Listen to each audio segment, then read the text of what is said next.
days when my mother was single, she would make sandwiches for my sister and I for school. We didn't like the crust, so she would cut them off and eat that as her lunch while she was at a department store. But this was different. This time we had hope. We had each other. And despite the challenges and struggles, we all knew things would be different. When I went to my room, I was so happy to see my bed. I could see all of my business notes and various self-help books scattered around my desk. There was so much that could have been going through my mind. Yet, somehow, my mind was surprisingly blank. I had tried to meditate in the past, but could never seem to quiet my thoughts enough to achieve inner silence. This was the first time I experienced it. I collapsed in my desk chair and stared at the wall. I didn't pick up any of my books. I didn't open my phone. I didn't even turn my computer on to play video games. I just sat there and stared.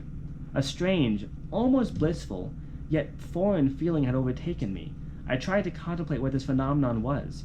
Perhaps it was disbelief in being able to finally sit still.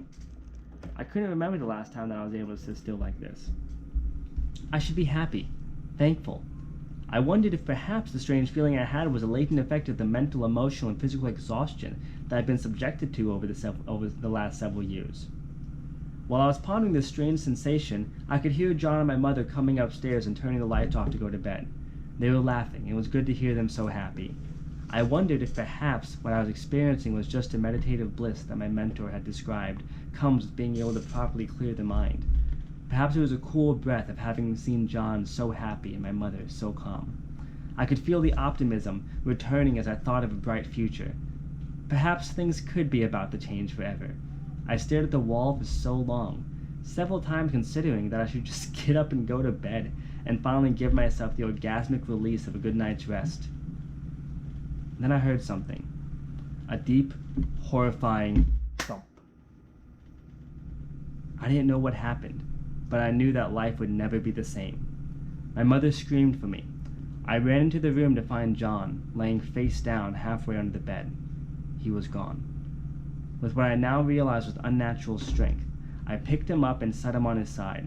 My sister called 911 and the paramedics were rushing into the bedroom before she even had enough time to give the operator all of our information. They put him onto the gurney, and my mother, my sister, and I watched as they carried John away. His eyes were blank, his ears were blue. It was clear that this meat suit lying on the platform was no longer the man I knew.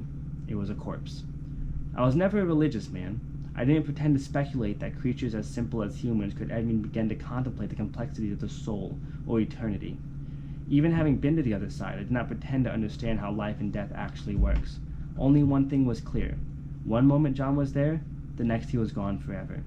Life is often unpredictable, and we never know what's going to happen one moment after the next.